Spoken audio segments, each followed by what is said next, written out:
Thanks for coming to our town hall season review meeting. For those of you who don't know me, I'm Drew Weller, I'm the president of the Stars. We'll go through a few things, make it an open dialogue. Feel free to ask questions as we go. First and foremost, I want to thank you for coming back to the Stars and looking forward to a great season of hockey.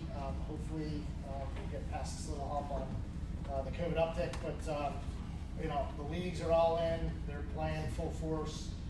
We'll talk about that as we go through and a few other things. And so with that, we have some slides. We're going to share the slides on the web page afterwards. So if you have any questions you want to look at it again, there's contact information, so on and so forth that you'll see in there. But we'll go ahead and get a kick started. So with that, I think everybody knows Sylvain, our hockey director. For those who also have maybe girls in the program, Nick Laval is our girls hockey director. Board of directors, if you ever need to reach any of us, there's a link in here. If you go to our webpage, to the board tab, you can click on any of our names and email us for questions, comments, concerns, so on and so forth. As I said, I'm the president. Mike Finnemore is here with us. He's vice president. Katie Lacalo, to his left, compliance and communications. And oh, sorry, David Bucks is in between there. David Bucks is our registrar, and then Brenda Alcama is our treasurer. So, and then the rest, you can see the roles on there. But as I said, you can reach out to any one of us, pull us aside at the rink, anything you want to talk about. So, so with that, I'm going to turn it over to Sylvain to talk about our season preview, what we've got coming, leagues, and so forth. So this year we expect the same amount of teams that we've had in the past. As you can see on the slide, the numbers are just about there, so we should be good to go with that. New things, trials will be closed again. We're still trying to figure out exactly what that's going to look like at the new rink. There are curtains that go down in the windows that are facing east, but not the windows that are facing north. So we're still trying to figure out the logistic of how we're going to do it. But you can always look at Light Barn. You have Light Barn, so you can look at the tryouts there. The only reason is just when you have all the parents in the stands, it kind of creates a little bit of a different dynamic on the ice for the kids. So for tryouts, we'd like to just have them out there in the ring. Same leagues, Nihil and CUHL. Now, I'm just going to talk a little bit about that later, about the Nihil, the whole Nihil situation. A couple of new things we're going to have this year. Those of you that were with us 3 years ago, I believe, we had 6:15 a.m. practices at Mount Prospect. We have gotten 2 6 a.m. 15 slots here, one on Wednesday, one on Thursday, every week. And the reason is that it's so hard to have weekday ice, so that gives us an extra 2 slots. But you know, we have 14 teams, so you're looking at you know, a 6:15 a.m. once every 6 to 7 weeks. And from past experience, 2 years ago when I had the peewees and the band and the mics, I think I had 1 or 2 kids missing at practice, and every kid's loved it. And from a coaching standpoint, especially the younger kids, having them before school instead of after school, it's awesome because they pay attention and they work hard because they just woke up. And the peewees were the same. And the peewees wanted, the peewee team was so excited they wanted to have it every week. And I'm like, I can't get up at 5 o'clock. So that's going to be new this year. Also, Nellie's going to be here every week instead of every other week. And Scott, I kept calling Jason, that's his dad. Scott Herbster will be here also every week. Scott do mostly the girls and some of the squirt teams. And Nellie does all the peewees and bantam teams. But he'll be here every week. Also for bantams this year, that's new. Where the bantam teams will do tactic twice a week instead of once a week. So we sent a survey a little while back, and there was the consensus that all the bantam skaters wanted to have it twice a week. The peewees will have it once a week, just like in the past. A little different this year for video sessions and for rapid shot, rapid hands. The room over there. These will be put on your calendar. So as opposed to, you know, coaches going, oh, we'll have a video in a couple weeks. So what we'll do is you should be expected to have a video at least once a month, and they will be on the calendar. They will be scheduled sessions that will be on the calendar, posted on the calendar. If you go right now on the calendar and you tag any team, You'll see their schedule till the end of October. So that gives you an idea. The schedule's not going to change much. We try to make it as consistent as we can. And that schedule will be pretty much the same moving forward to the end of the year. But if you want to go look at what it looks like, you can go on the website. So same with, like I said, same with Rapid Shot. Those things will be scheduled, it'll be on your calendar, and you'll know way ahead of time when you're having a video session and when you're having a Rapid Shot session. Player review, last note. So this year, we're going with Skill Shark. So you should expect at least 2 evaluations, one around Thanksgiving and one at the end of the season. That'll be sent to you directly from the coaches.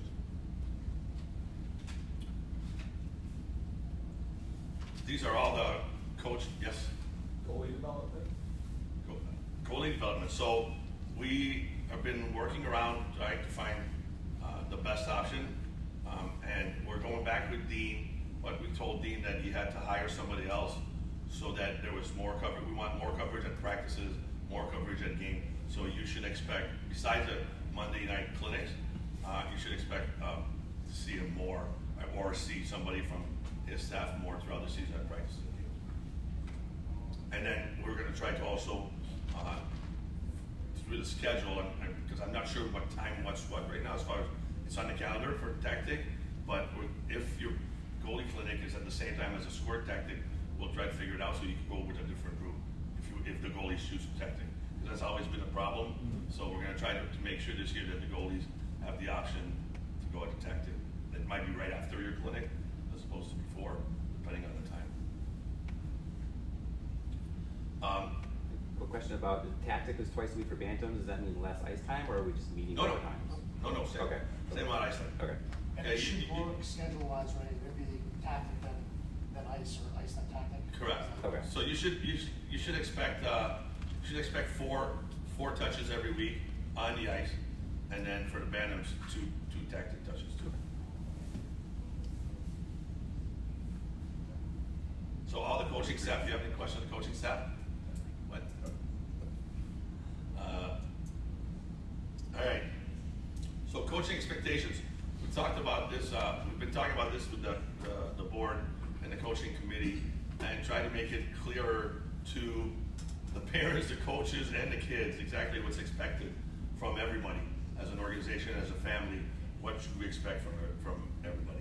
So, obviously respect your coaches, respect your teammates, be committed to the Stars, attend all hockey and all hockey related events, which means tactic, video, a rapid shot.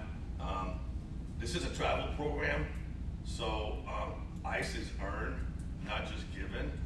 And so coaches have been told this year to reward the kids that are there all the time. Reward the kids that are nice to their teammates. Reward the kids that work hard all the time. So that's going to come into effect in the playing time if a kid, misses every Wednesday practice, or if a kid never shows up to tactic, because Casey this year is going to send me attendance every week, so we'll know who's there and who's not. so that this will play a part in the ice time, because how hard the kids work, how well they behave, how respectful they are, and how much stuff they attend. Coaches have also, we're also putting a little onus on our coaches because they set the tone for the season. So we want them to be ready from the get-go and really push the kids hard. We want the kids to be the best that they can be. We want this to be where it was 20 years ago, and we want this to be the best travel program around. And we have the kids to do it. We have a board that's committed to do it, and we have the coaches to do it. I think all together we can do something pretty special. That's all I got. All right, I'm going to turn it over to Casey to talk about the program at Tactic. Pull up his slides here real fast.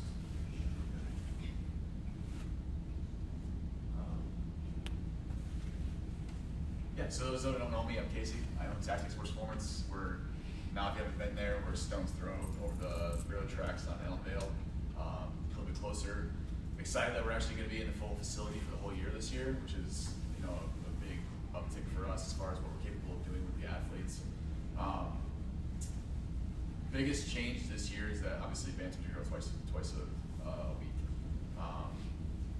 my personal opinion and the research and things, is that they're at that age where we want to be able to spend a little more time in the weight room with them.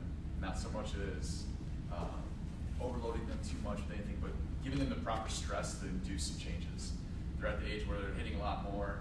Speed's going to be dictated, by how much power they have. They have the running form. They have good techniques. Now it's of course the changes of how much power can they produce. That comes with a little bit more time in the weight room, getting a little bit stronger. Ideally, things are going to be set to where one session is going to be a little bit more skill-based, so on turf doing their agility, the plyometrics, rotational power, and we'll have one that's a little bit more weight room emphasis, and still mixing in the skill stuff like that. As always, our mission is to provide safe, effective, and well-structured programs and a facility that meets the needs of our members and our athletes. Clear-cut is why we're here. We work not only building athleticism and basically the components of athleticism: speed, strength, endurance, coordination, overall conditioning. We're not a one-faceted area where we were just specifically on speed. Like, we want to have a good rounded athlete. Our view is that if we give the coaches a better overall product, you're going to have a better overall player. You're going to be able to get more success. As a coaching staff, for me and my staff, our responsibility is to ignite an athlete. And that means, being the catalyst to developing teamwork, making sure the kids are there all the time, being outside of the ice and doing something specific to the weight room, whether it's, specifically pros in college and high school. It starts building a different team dynamic, and they grow a little bit tighter when they not only suffer a little bit, but they also work together and push each other inside the gym.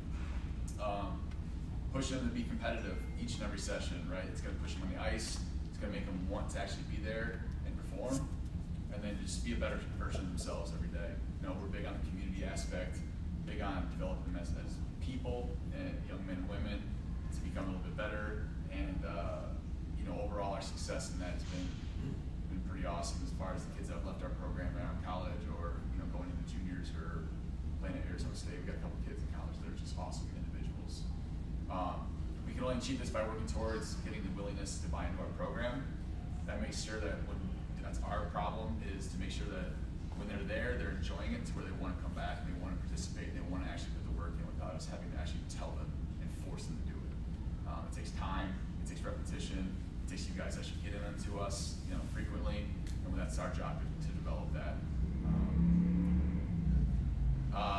Just kind of going some bullet points of, if you're not familiar with sports performance, if you have a little bit of bugaboo about strength training, properly designed and supervised training program is relatively safe for youth. And I say relatively because obviously accidents happen, kids drop dumbbells in their feet, things like that, things we always try to mitigate. Luckily it doesn't happen that often. The old, almost misinformation that weightlifting will stunt your growth is basically a complete myth. Any data that you'll see would be from anybody doing a traumatic injury, dropping something on their back, unsupervised in their own home, doing improper technique. If anything, it really does facilitate growth, lets them understand how to control their body. Bone-on-bone contact helps facilitate bone growth. A little bit of weightlifting helps to actually build strength, elongate the muscles, would help with growing pains, things like that. At no point, at no time will there ever be any coach that's ever going to say, you need to do this much weight on this. It's all relative to their capabilities. There's a progression and a regression for every single exercise, no matter where your kid is at. If they've been with us in our summer camps, if they've been with us in the first day, they're going to be able to have good success with everything we're doing.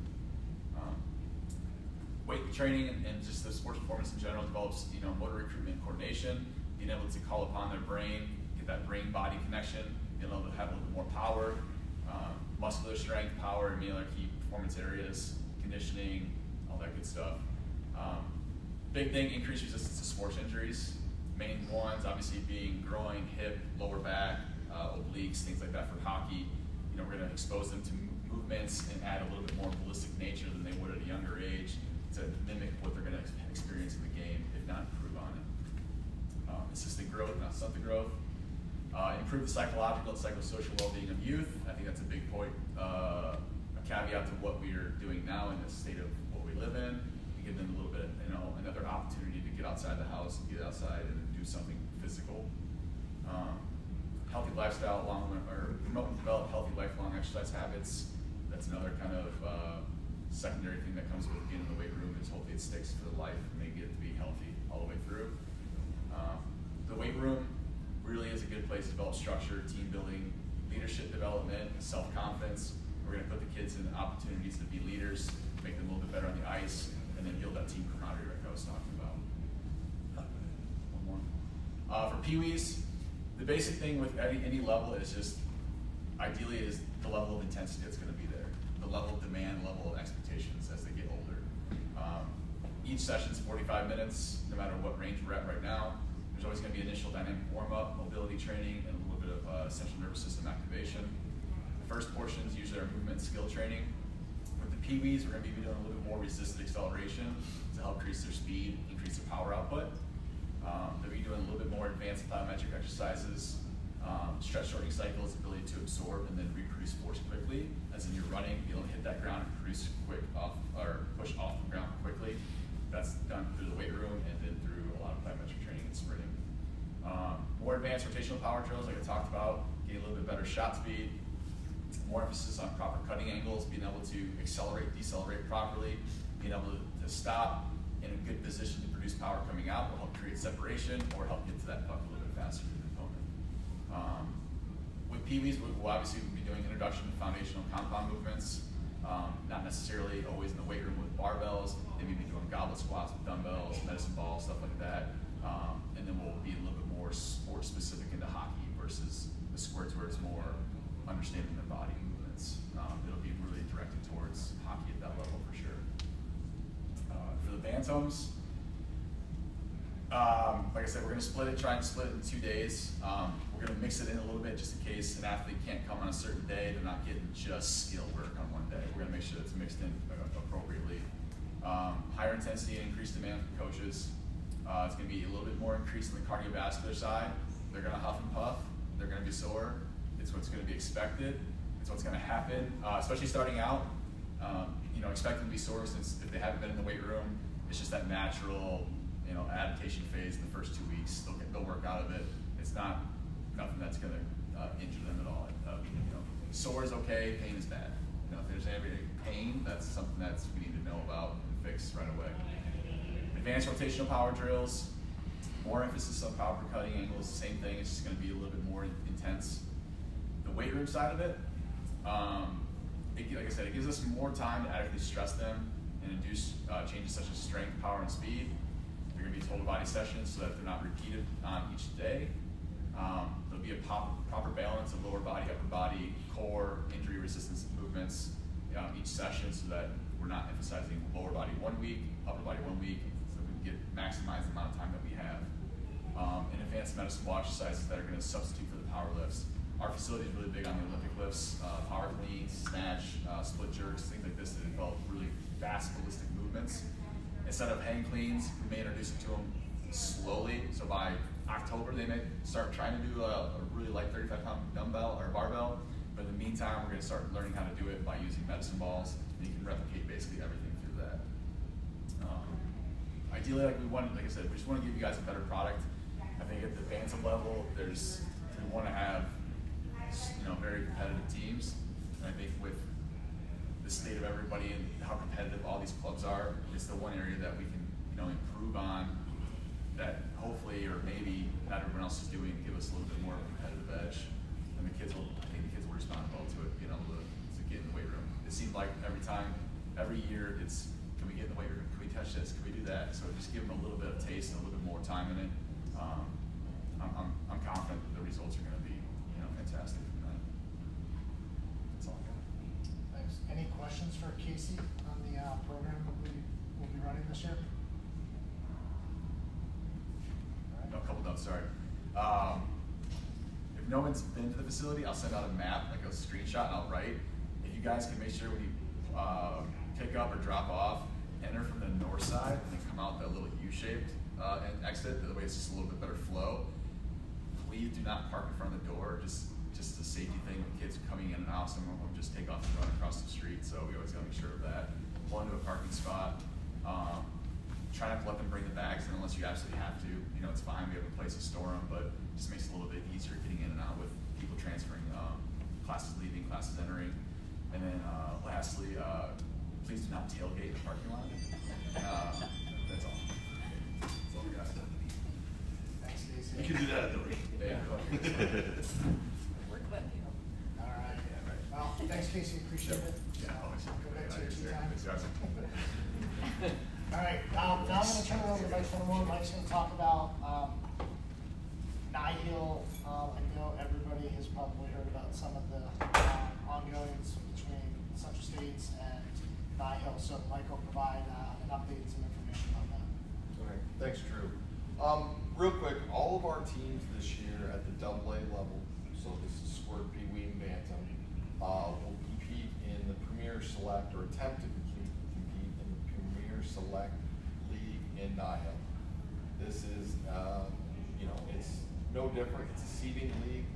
We will seed in September, October to play within the league starting in November. So really no different than a normal Nihil. The biggest difference is this is meant to be a higher level league within the Nihil sort of family. So you typically have the gold and the silver and the bronze. This is a sort of a level above gold. This is going to be a very exclusive is probably the wrong word, but they will only take the top teams in the seeding round. So they're looking for parity. They're looking for those top teams. The league may be 6 teams, it may be 12. It depends on who seeds, how well everybody plays. We made this change just due to some differences between the philosophy of the Central States Hockey League and the philosophy of Nihil. And we felt as a board and as a community that the Central States Hockey League sort of got off the track of what's best for the kids versus what's best for a select group of individuals. With this being said, as the board, we decided, hey, we would go a different route. This is actually over the summer led to changes between Central States, Nihil, with AI's oversight that next year there would be a play-in for Central States, whereas before it used to be a select league where a board selected the teams that came in. This came about because of teams like Glenview that said, hey, we felt it was better for the kids to have what happens on the ice side where you play versus people in the boardroom picking the teams. So this year, we're really excited about it. It is going to be a very competitive league. We expect all the teams to be able to compete at this high level, but it will be something that the kids are going to have to work for to be part of it. Central States likes to tout they always have the best teams. As we talked about in 2007, the Rockford team, for example, who's never been allowed to play Central States, won the state title the year before. The next year, Central States locked them out. Said they're not going to be part of the Central States League. So Nihil has taken this approach, the teams have taken this approach that, hey, it should be settled on the ice, and the best team should play against the best teams. So we're very excited about this league. Really, from all the other leagues, gold, silver, and bronze, there's no changes to Nihil this year, no changes to the STARS program, and I'm trying to think if there's anything else. No, I think that's it. I mean, our typical selection process between Sylvain and myself and Drew, we go through and we submit to Nihil where our teams will play or where we believe they'll play. Again, we're pretty excited about the Premier Select for the Squirts, Pee Wees, and Bantams, and we think we can field teams at all 3 levels that'll be very, very competitive in that league. So we are not playing Central States this year. Next year, like I said, the changes that are going, we will probably look to reseed into that organization, but there's some stuff going on between Nihil and Central States that needs to be worked out first. So this is something we've asked Central States for years now, that the product would be decided on the ice and not 5 guys in a suit asking me questions and then dictating who gets to play in the league. They just got out of the rails, and I'm so happy that Nihil finally stepped in. And the best example is about 6 years ago, we asked to field 4 teams there, teams A, B, C, and D. And at the end, they're like, okay, well, if we only were to take 2 teams, which teams do you think would best represent the Stars in Central States? I said A and C. So they took B and D. And they didn't do so well. So that's the type of thing that not just us, but Rockford, the Ice Dogs, the Huskies, when that got gone through year after year after year, and we just had enough. All we've been asking them is just have a seating round, let them decide on the ice. And now that Nyla got involved, all of a sudden AI is getting involved, and it looks like we're going to have it starting next year. Now, some people ask, well, why didn't we keep our Central States in it for this year? The problem was with Nihil, they weren't going to allow teams who had Central States teams to compete in the Premier Select League at any level. So if you had a Squirt Central States team, your Pee-wees and your Bantams would be locked out. We as an organization didn't think that was fair to our Bantam team, and so we felt it was better for the organization to say, hey, we're going to play really competitive hockey at the Premier level, and it gives our Bantams a chance to compete. And we know that we'll have a pretty solid Bantam team, so we wanted to give the whole organization an opportunity, not just one or two clubs within the organization. The competition will be better in this league. Obviously, the top 2 or 3 teams in the States are still at Central States, but you look at the number of teams they took at every level. They have divisions with 17 teams, 18 teams. And Nihil's going to go, okay, these teams we're competitive. That's 7 teams, so that's the league this year. And maybe at the Squirts it's 8 teams, and maybe at the Band it's 6 teams. They're not going to say we're taking 12 teams no matter what they are. So the competition, once you make the Premier Select, it's going to be fierce every game. And you'll have the same number of games you would have in a normal Nihil season, but you may play 5 teams 4 times each versus playing 1 team or playing 10 teams twice. And so instead of playing those bottom teams that you'll just roll over and have run clock, every game is expected to be competitive because they're only going to take those teams that can compete against each other and are 1-goal games or tie games or teams that can compete at that level. So you also hear that Central States now has a Prospects League. That Prospects League is a bit of a joke because the teams that played in that Prospect League or will be the teams that play in that Prospect League from organizations, other organizations, those are teams that usually seed in the silver level. So that Prospects League is not going to be competitive. It's not going to be a growth league. It's not going to lead to players making Central States the next season. It's really just designed to pull more teams out of Nihil, and it was part of the reason Nihil and Central States sort of were warring with each other. It was their alternative, Central State's alternative to it.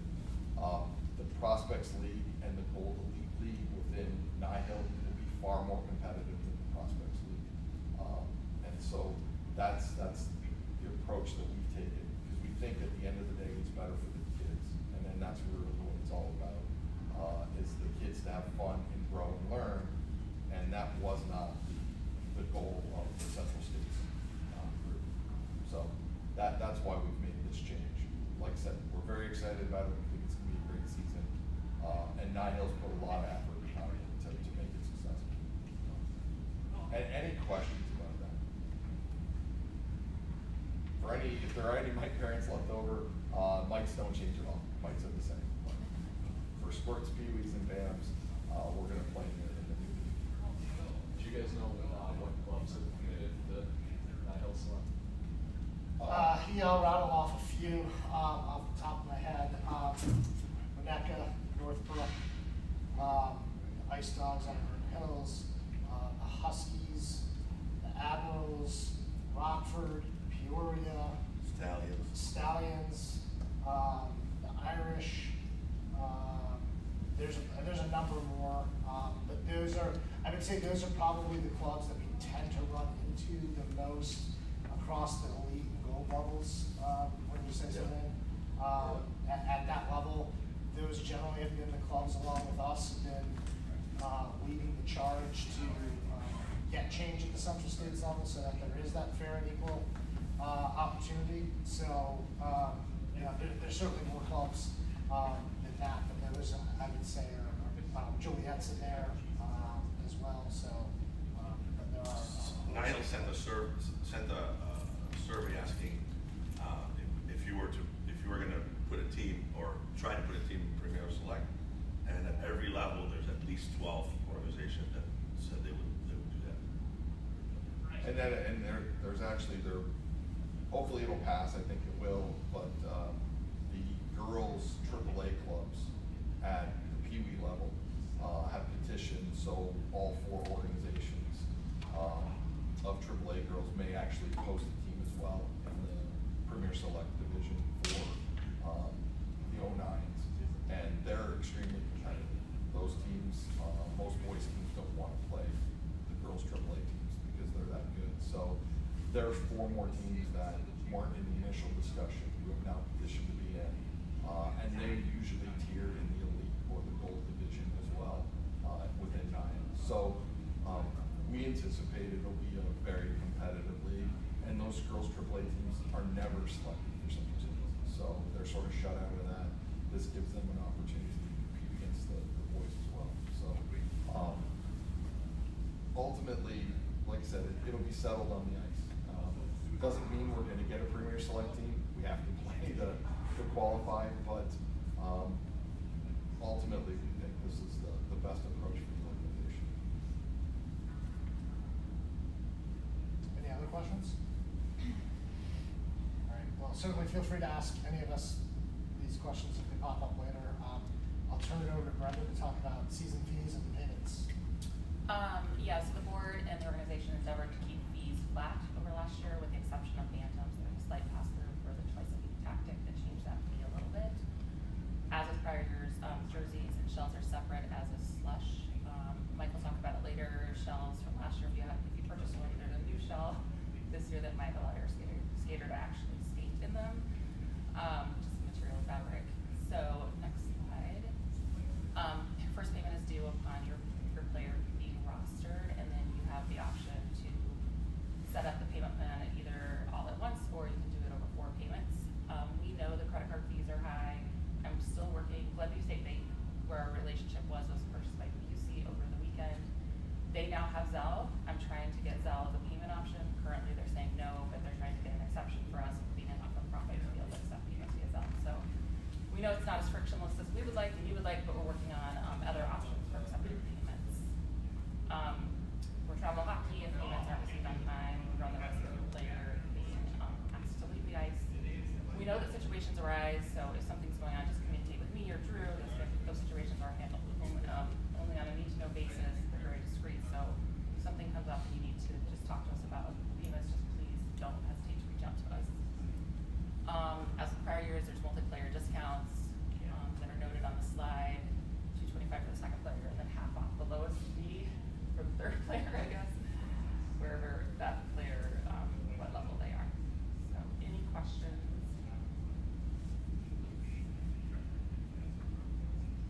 Okay. Is there fees based on how you pay? On how you, sorry? How you pay if you pay for one. Yeah, if you pay by credit card via Sports Engine, there is a credit card processing fee. But if you pay by check or Zelle, which is the option I'm trying to get, then there wouldn't be fees. And those fees they don't go to the Stars, they go to Sports Engine and the credit card company. And they're significant, right? They're high. Yeah, I mean, it's not the high rate, right? Because you can do the calculation. It's 2.95% of the charge and $1 for every transaction. So generally, I think it's call it roughly $125 if you have one player.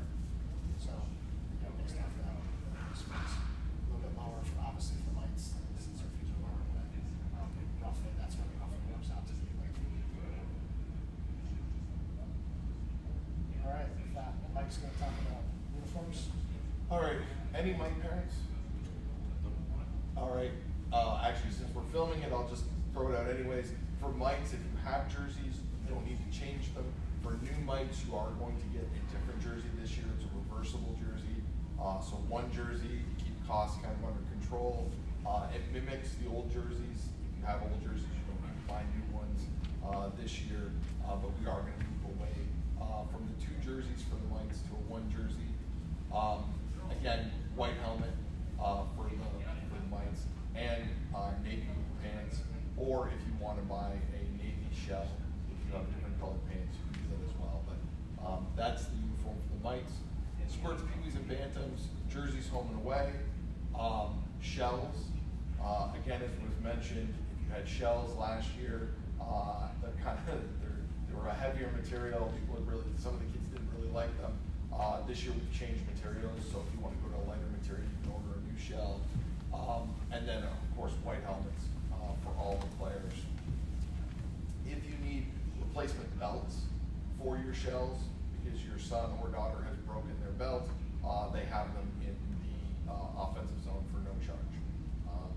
We're picking up the cost of replacing any of the belts that kids might break throughout the season. So,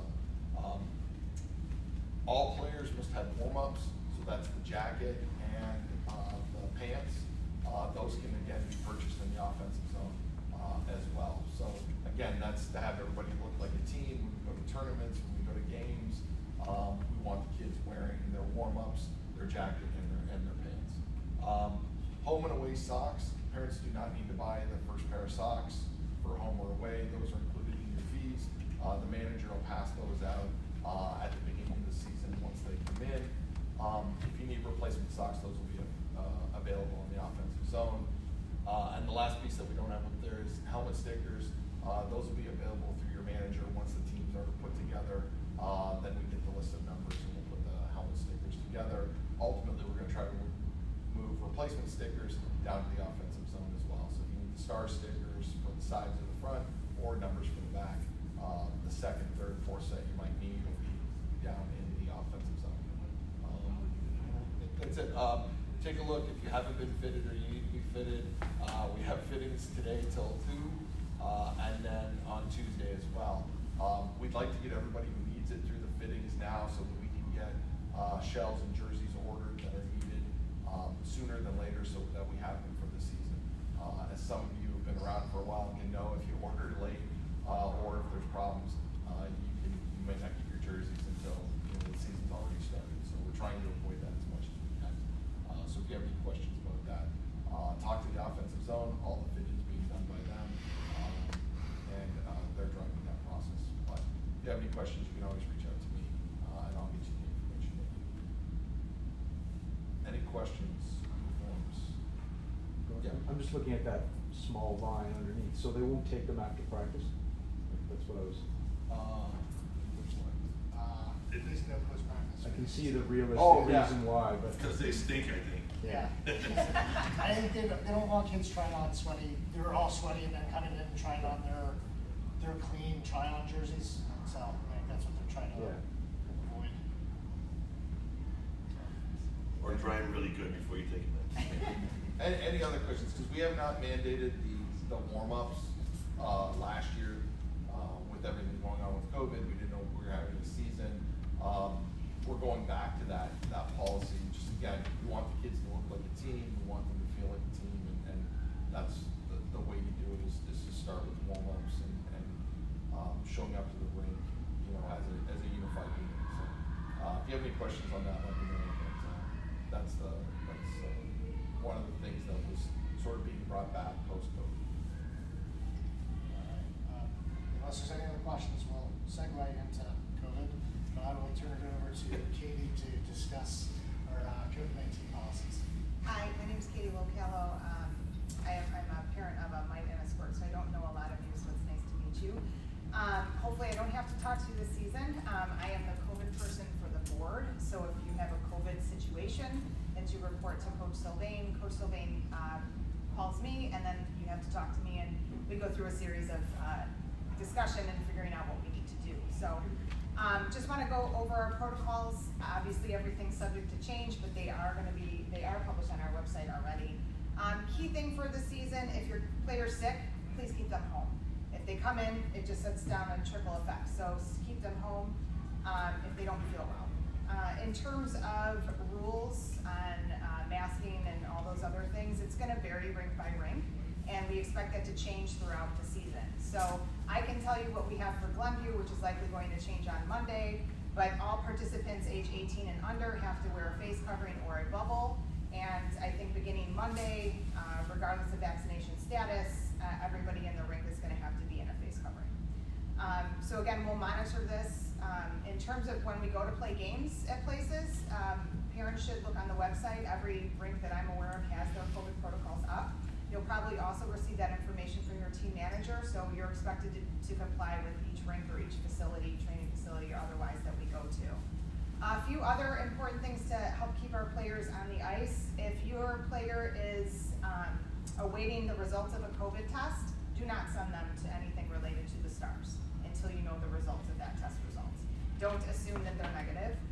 They need to be negative if you've sent them for testing. If your player, hopefully not, but if they become infected with COVID, they should not attend anything related to Stars. Reach out to Sylvain, he'll call me, and then I'll call you and we'll talk through the protocols. If we have a COVID positive, they're going to be out for at least 10 days. If they're asymptomatic, it's 10 days from the date the test specimen was taken. If they have symptoms, it's at least 10 days, but at that 10-day mark, they have to be fever-free for 24 hours, and they also have to have improvement in overall in symptoms. And then again, in terms of that is also held very discreetly. Coach Sylvain knows, I know, your coach will likely need to know, and the president of the board knows, but outside of that, we don't tell anyone else. And if we have to issue notices, we don't use a player's name. We do have a reporting obligation to the health department, so that is where some information will be shared. But outside of that, it's up to you if you want to tell anyone about your player situation or your family situation.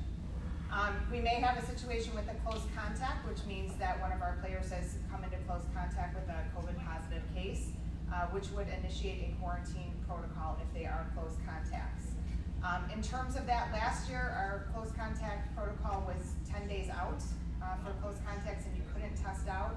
There is a test out option at 7 days with a RT-PCR test on day 5 or after. A player could return earlier on the 7th day. So that's an option. We are not requiring any player to get tested. It's a family's choice. If they don't get tested and they're a close contact, then they're out for 10 days. If you choose to get tested on day 5 or after, then they can come back on 7 days. And that's so long as they're not symptomatic in any way. We are going to require families to do an at-home symptom screening before you send your player. It is in our materials, but just make sure they're feeling okay before they come to the ice.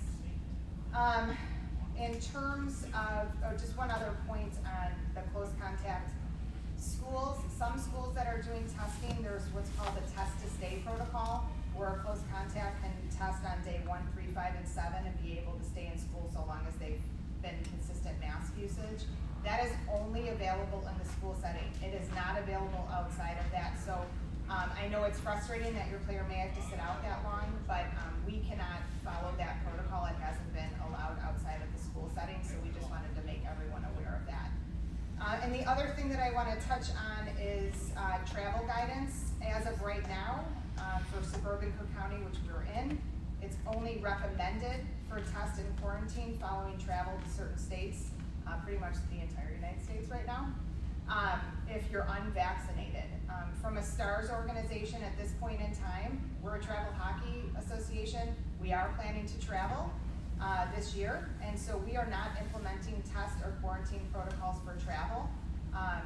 It's expected that we will travel, but you should check with your school to see if there's anything there, because obviously you probably don't want your kids out if you travel for hockey. So does anyone have any questions related to COVID protocols? Katie, the one thing since particularly this is the older group, you will obviously have players that are vaccinated. Oh yeah, I'm sorry, thank you, Drew. I didn't touch on the two, except probably the two most important things I left out of my notes. On a close contact, there are 2 exceptions. The one is if they've tested positive for COVID in the last 3 months, they don't have to quarantine. And if they're vaccinated, they don't have to quarantine, so long as they're symptom-free. If they're symptom-free, then they can't come in. So thank you guys. The older group, I should know that. All right, any questions on anything? What about locker rooms? Are we going to use locker rooms this year? Or? It's really the same policy. I mean, first of all, I would say coaches prefer that the kids change together, but given the environment, it's certainly parental discretion there. As Katie said, we will follow all of the rink rules. So to the degree that locker rooms are open, players are more than welcome to obviously change in the locker room, but you have to decide that as a family and so on and so forth if you have a preference. Has the rink discussed that they would at some point close locker rooms yet, or limit the Right now, the locker rooms are open. They're open right now. Yeah, and they're planning on staying open. So, For now, until something changes. any other COVID-related questions?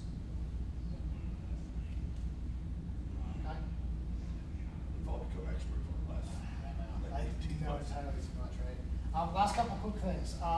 Obviously last year due to COVID, we did not have Stars Fest or the dinner dance. We are having Stars Fest. It will be here at the rink. Sunday, September 12th. More information will follow. So look out for social media, on the website, e-blasts. North Branch is going to be the official food sponsor. For Cash Bar, there will be beer and Bloody Marys. Culver's is supplying custard.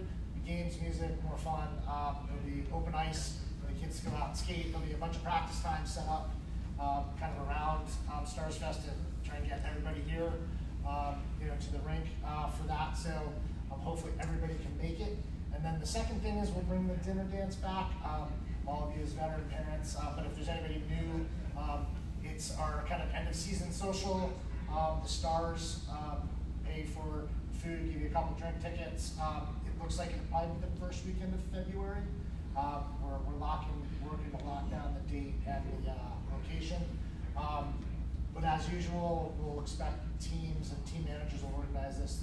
Team baskets for silent auction, we'll have some live auction items, music, dancing, drinking, social fun. So look for that to come back. Obviously, the dinner dance would certainly be COVID potential casualty, depending on, hopefully, knock on wood that we're not there, but the plan is to have it though. So just wanted to get that out in front. And then social media, we have both for the Stars program as well as the girls programs are on Instagram, Facebook, and Twitter. So feel free to subscribe to any and all of those. We have a great social media person that likes to put it out, and Adam is right back there, so thank you, Adam.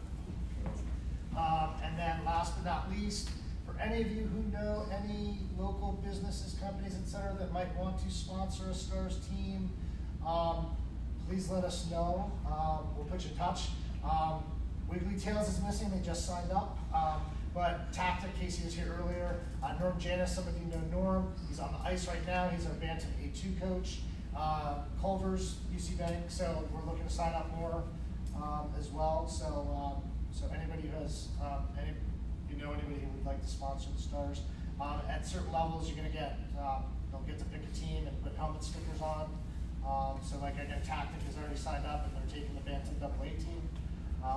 So that's that. Any other questions? So feel free to fire away. Otherwise, either email any of us, find us around the rink. Otherwise, we're looking forward to having a great season. Thank you. No questions? No questions? All right. Thank you. Much easier than my sport group. Thank you for being here.